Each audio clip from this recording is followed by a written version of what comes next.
बचपन में मुझे कोई अगर डॉगी का बच्चा भी दिख जाता था ना, उसको भी मैं लाकर अपने ब्लैंकेट में लेकर सो जाती थी और मम्मी सवेरे बहुत पिटाई करती थी। तो जब मैं हालाँकि जुड़ी, तो मेरे घर में मेरे हस्बैंड ने भी मुझे खूब डाँटा, मेरे सास-ससुर ने मुझे खूब डाँटा कि मैं ये क्या कर रही हूँ, आदमियों के साथ बैठ रही हूँ। मैंने एक धरना प्रदर्शन में मुझे जेल भी हुई थी, मेरा तलाक तक की नौबत आ गई थी। मुझे बहुत टॉर्चर किया गया। पहले सोशल मीडिया की कोई परमिशन नहीं थी, किसी चीज़ की परमिशन नहीं थी। हाँ, और अगर बाहर भी जाते थे तो सर पे पल्लू होना चाहिए। केसेज़ आते थे मेरे पास, 3-3 बजे मैंने बच्चियाँ ढूँढवाई है, रात में 3-3 बजे मैं महिला आयोग के साथ घूमी हूँ, थाने गई हूँ। सटीक खबरों का सीधा असर। आप देख रहे हैं एनसीआर समाचार, सच्ची और पक्की खबरें। नमस्कार, मैं नमिता चौहान और आप देख रहे हैं एनसीआर समाचार। इस वक्त हमारे साथ एनसीआर समाचार के स्टूडियो में मौजूद है सीमा बेनीवाल, जो एक सोशल वर्कर भी हैं और साथ ही साथ आम आदमी पार्टी में अपनी पूरी भागीदारी दिखा रही हैं। आम आदमी पार्टी से जुड़ करके समाज सेवा लगातार कर रही हैं। तो सीधे आज इनसे जुड़ते हैं, इनकी कहानी सुनते हैं कि आखिर किस तरीके से इन्होंने सोशल वर्क शुरू किया, किस तरीके से पार्टी में आई और किस तरीके से ये महिलाओं के लिए एक मिसाल बनती जा रही है। सबसे पहले आपका स्वागत है हमारे चैनल एनसीआर समाचार। नमस्ते। आप सबको मेरा नमस्ते। और मैं दिल्ली एनसीआर वालों को बहुत-बहुत धन्यवाद देना चाहती हूँ, जो उन्होंने अपने स्टूडियो में मुझे बुलाया और एक महिला होकर हमें बोलने का मौका दिया गया। सबसे पहले तो हम यही जानना चाहेंगे कि आप सोशल वर्क आपने कब से शुरू किया और उसके बाद कैसे आपको ये लगा कि अब आपको राजनीति में जाना चाहिए और फिर आपने एक पार्टी ज्वाइन कर ली? मैं आपको बताना चाहती हूँ, जब मैं बहुत छोटी थी, कम से कम 11-12 साल की, जेजे कैंप तिगड़ी, तो वहाँ पे एक संस्था हुआ करती थी, स्वाति एनजीओ। उसमें मैं बाल सभा होती है ना, मैं बाल सभा में थी, उसमें सचिव। उसमें सोशल एक्टिविटी करती थी मैं, जैसे वहाँ पे एक्टिविटी होती थी, जैसे उसमें देखती थी लोगों की हेल्प कैसे करते हैं, मदद कैसे करते हैं, तो उसको देखकर मेरे मन में भी इच्छा आई कि हमें लोगों की मदद करनी चाहिए। और जब से आज तक मैं कई एनजीओ से जुड़ी हूँ, अब और एनजीओ से जुड़ी हूँ, मैंने लोगों की हेल्प भी की है, क्योंकि पहली शिक्षा मुझे उस एनजीओ ने सिखाई थी, जहाँ मैं मात्र 11-12 साल की थी, जहाँ से मैंने जुड़ने की शुरुआत करी। बचपन में मुझे कोई अगर डॉगी का बच्चा भी दिख जाता था ना, उसको भी मैं लाकर अपने ब्लैंकेट में लेकर सो जाती थी और मम्मी सवेरे बहुत पिटाई करती थी। तो मैं शुरू से ही, मेरे को ना शौक है कि मैं ऐसा करूँ, लोगों की हेल्प करूँ, चाहे वो एनिमल्स हो या जनता हो, आम जनता। और उसके बाद में राजनीति तक आने का जो मेरा था सफ़र, राजनीति से पहले मैं कई एनजीओ में जुड़ी, जैसे मदर टेरेसा फाउंडेशन, जन परिवर्तन, और एक एचआईवी की भी संस्था रही है, उसमें भी मैंने काम किया है। गोविंदपुरी में नवज्योति था, और एक यहाँ पर भी है, फिर देवली में, मैं उनमें जुड़ी हूँ। मैंने मतलब बहुत सारी थी अभी संस्था, मतलब जिनमें मैंने बखूबी काम किया। और रही बात पार्टी में आने की, तो पार्टी में भी मैं 2012 में, जब अन्ना हजारे का जब आंदोलन था 2011-12 में, तो मैं उसमें मतलब जुड़ी थी। जैसे शोर शराबा होता है नॉर्मल, एक कि भाई ऐसे ऐसे लोग इकट्ठा होके जा रहे हैं, तो मेरा ये था कि मैं देखती हूँ क्या हो रहा है, हम भी लोगों के साथ जुड़ के चले गए। वहाँ जब हमने देखा कि देश के बदलाव के लिए लोग, जनता इकट्ठा हुई है कुछ करने के लिए, तो मैं उनके साथ जुड़ी। और उनकी बातों ने मुझे ऐसे वो किया, अंदर तक मुझे लगा है कि अब मैं इनके साथ जुड़ती हूँ। और आम आदमी पार्टी में मैं ऐसे आई, जब पार्टी का चुनाव चिन्ह आया और आम आदमी पार्टी बनाई गई, तो मैं एक दिन अपने घर में अपने बच्चे के साथ बैठी थी, और वहाँ पर 10-20 रुपए की पर्चियाँ, जो एक डोनेशन होता है, वो काटने वाले आए। मुझे बोला, मैडम ये डोनेशन है, ये आप मतलब पार्टी है हमारी, और ऐसे ऐसे। उस टाइम मुझे पता नहीं था ये पार्टी वार्टी क्या होता है, क्योंकि हमारे टाइम में हम जब छोटे छोटे थे तो बीजेपी वाले कांग्रेस वाले आते थे, हम छोटे छोटे थे, हम भी भागकर चले जाते, हाय नेता आया है, नेता आया है, नेता आया है। आज मैं खुद सोचती हूँ कि आज हम भी उसी उस पे चल रहे हैं, तो हम भागे भागे जाते थे, अरे वो नेता आया, वो आया है, तो मतलब हम बहुत बड़ा समझते थे कि हाय नेता आया। उस टाइम 2000 मतलब जब मैं 12 साल की जब थी, आप छोटे थे। हाँ छोटी थी, 2002 में और 2000 में, सन 2000 में हमें ऐसा लगता था। तो जब बोला हम इस पार्टी से, मेरे भी मन में आया कि मैं जुड़कर देखती हूँ इससे भी। और उन्होंने बताया कि अन्ना के आंदोलन में भी मैडम आप आए होंगे। मैंने उनको बताया, बोले आपने देखा? मैंने हाँ मैं आई थी, और ऐसे ऐसे करके मैंने उनको पर्ची कटाई। उन्होंने कहा कि मेरे को, कि उस टाइम अशोक चौहान जी अंबेडकर नगर से वो तैयारी कर रहे थे। उन्होंने कहा कि आप आइए, हमारा देवली में ऑफिस है। तो मैं वहां गई, वहां से मैंने शुरुआत करी आम आदमी पार्टी में, और मैंने अरविंद केजरीवाल जी के काम देखे। मैं उनसे बहुत खुश हुई कि उन्होंने क्या क्या परिवर्तन आम जनता के लिए और गरीबों के लिए लाए। जो अस्पताल में इलाज होता था वो फ्री में होने लगा, बसों का किराया कम हुआ, बिजली के बिल माफ हुए, मतलब बहुत से काम उन्होंने जनता के हित में करवाए, बहुत बदलाव मैंने देखा। तो मैं उनसे बहुत खुश हुई। आज का वो टाइम है और ये टाइम है कि मैं आज पार्टी में हूँ, और किस पद पर है वैसे आप अब पार्टी में? इस समय मैं देवली विधानसभा महिला विंग से अध्यक्ष हूँ। और 2000, अगर आप संघर्ष की बात करेंगे कि एक महिला होके संघर्ष, देखो एक महिला जब चलती है किसी पार्टी में, पार्टी ज्वाइन करती है, तो संघर्ष तो देखो जीवन में बहुत आता है। लोग बोलते हैं अरे ये आम आदमी पार्टी में या ये बीजेपी में, कांग्रेस में भी है, लोग महिलाओं को आगे नहीं बढ़ने देते। वो चीज मैंने देखा है बखूबी पार्टी में रहकर भी और वैसे भी, कि जब मैं हालांकि जुड़ी तो मेरे घर में मेरे हस्बैंड ने भी मुझे खूब डांटा, मेरे सास ससुर ने मुझे खूब डांटा कि मैं ये क्या कर रही हूँ, आदमियों के साथ बैठ रही हूँ, आदमियों के बीच में बैठ रही हूँ। मुझे बहुत ज़्यादा, शाम को जब मैं घर पहुँचती थी, घर में बहुत सुनने को मिलता था कि मैं ना जाऊँ, ना करूँ ये सब। मुझे बहुत रोकने की कोशिश की गई, और हालांकि 2014 में मैंने एक धरना प्रदर्शन में, मुझे जेल भी हुई थी, जो मैंने जेल भी काटी थी। उस समय मेरे पास में ऐसे हालात पैदा हो गए थे कि शायद मैं बीच में खड़ी थी, एक महिला का जेल जाना। हालांकि मैं, बहुत बड़ी बात है कि मैं आज भी, मेरे को रोना, मतलब जब मैं सोचती हूँ तो मेरे दिल पे वो होता है। पर मैं, अगर मैंने जेल काटी थी तो मैंने वो पार्टी के लिए काटी, जनता के हित के लिए काटी। कितने दिन रहे आप? 14 दिन मैं जेल में रही। हमने धरना प्रदर्शन किया था, धरना प्रदर्शन हमने पानी के पीछे किया था। उस समय कोई अरुण जैन थे, उनके खिलाफ, पानी के खिलाफ। हमारे साथ में कम से कम 400 महिलाएं थी। 2014 का केस था ये, संगम विहार थाने का। तो हमने वहां पे अपने धरना प्रदर्शन दिया था। धरना प्रदर्शन के बाद हमें जेल हो गई थी। जेल में जाके हमारे अखबारों में नाम छप गए, जो मेरा ससुराल तक में पहुंचाया गया। ससुराल में देख के फिर मेरा तलाक तक की नौबत आ गई थी। मुझे बहुत टॉर्चर किया गया कि या तो मैं ये समाज सेवा करूं या मैं घर संभालूं। मेरे सास ससुर ने मुझे अलग कर दिया था। मैं उस टाइम इतना ज्यादा मतलब अंदर से टूट चुकी थी कि मेरे बच्चे, जो मैंने जेल जाके अपने बच्चों के बगैर रही, बच्चों के बगैर रही। मेरे बच्चे छोटे छोटे थे, 3-4 साल के मेरे बच्चे थे। मैं दोनों बेटों को छोड़ के मैंने 14 दिन की कस्टडी काटी। अंदर मेरे को दुख भी होता था, खुशी भी होती थी कि मैं गई हूँ तो मैं जनता के हित में हूँ। आज भी सोचती हूँ अगर जनता के हित में, अगर मेरे को बाद में भी जाना पड़े तो मैं जाऊंगी, क्योंकि मैं आम आदमी के साथ साथ एक समाज सेविका भी हूँ।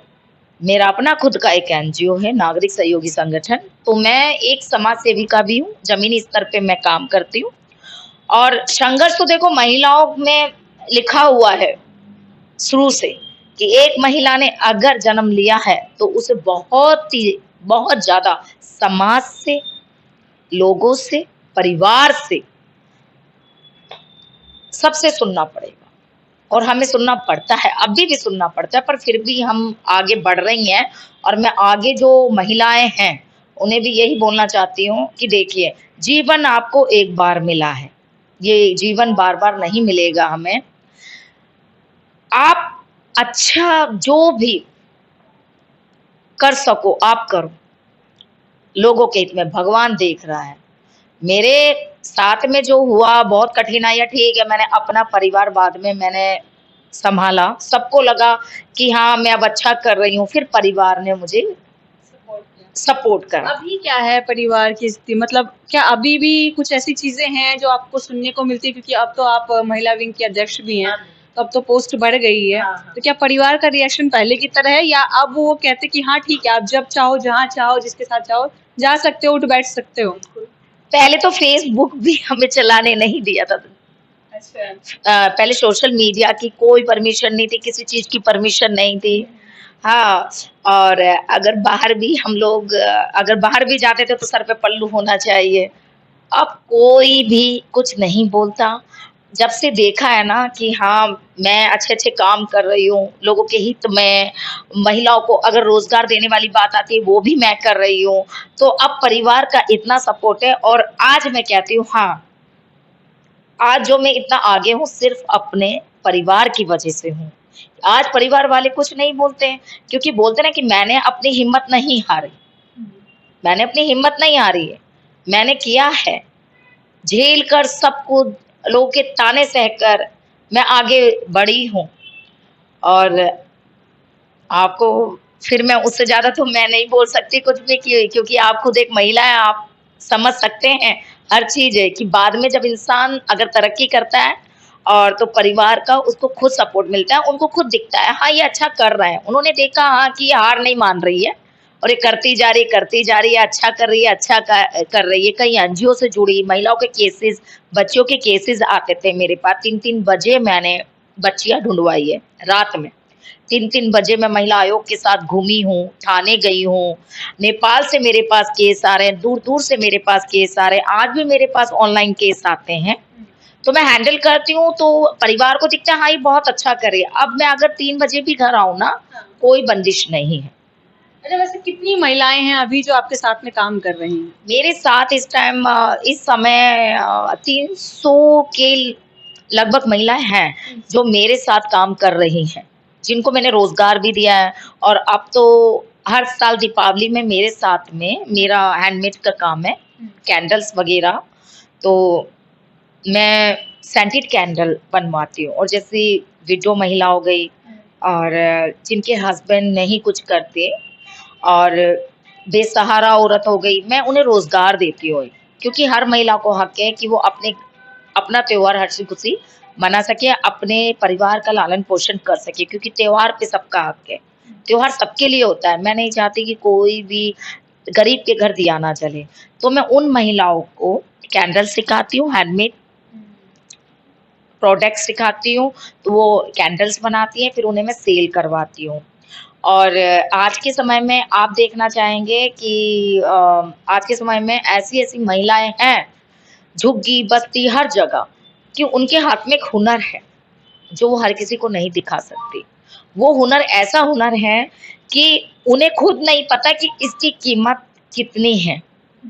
महिलाओं के हाथों में कोई शौक से कुछ भी बना ले, कोई फटे हुए जो ये हमारे कपड़े होते हैं जो फटे पुराने, उनसे बड़ा-बड़ा आर्ट बना लेती है। मतलब हाथों की कला महिलाओं में इतनी है जो आज तक छिपी हुई है। मैं ये काम करती हूँ कि उनके हाथों की जो कला है, मैं ऐसी औरतें ढूँढती हूँ, उनसे वो चीज़ बनवाती हूँ, उन पे पैसा मैं खुद ही अपनी तरफ से लगाती हूँ। वो चीज़ बनाती, फिर मैं उसे बाहर मार्केट में सेल कराती हूँ, जिससे उन्हें एक रोज़गार मिल सके। अच्छा, जैसा कि आपने शुरू-शुरू में ही बताया कि जो आपकी पैदाइश है, जो आपका जन्म हुआ है, वो तिगड़ी की झुग्गियों में हुआ था। तो हाँ, वो झुग्गियों का ही बोला जाता है। अच्छा, अच्छा, अच्छा। तो क्या अब भी आप वहीं रहती हैं या आपने अपना स्थान बदल लिया? एक्चुअली अभी भी मेरा घर वहीं है, पर मैं वहीं पर ही दूसरा मकान है वहाँ पे रहती हूँ, रेंट पे रहती हूँ। अच्छा, जैसे कि आपने बोला कि 2000 2012 में आपकी रुचि गई थी इस तरफ और 2014 में आपने फिर जेल भी काटी। पार्टी से जब आप जुड़ी थी तब आपकी शादी हो गई थी आपने बताया। क्या उम्र रही होगी जब आपने अपना परिवार संभाला, आप एक दूसरे परिवार में गईं? क्या उम्र रही होगी? आ, मतलब जेल जाने से पहले, जेल से पहले? शादी के वक़्त क्या उम्र रही होगी आप? शादी के समय मेरी 19 थी, 19 साल थी। मैं गाँव में पढ़ी लिखी थी, मैं गाँव में रहती थी और गाँव में ही मैं पढ़ी हुई और उसके बाद में मेरी गाँव से ही मेरी शादी हुई थी। तो आपको तो पता है कि गाँव के लोग किस तरीके के होते हैं, गाँव से ही मेरा सब कुछ हुआ था। गाँव से होने के बाद में तो मेरी शादी जो हुई थी लगभग 19 साल में हुई थी। 19 साल में मेरी शादी हो चुकी थी और जब मैं जेल गई हूँ, जेल के समय में मेरी उम्र 21-22 साल समथिंग रही होगी। बहुत कम उम्र रही है। हाँ, हाँ।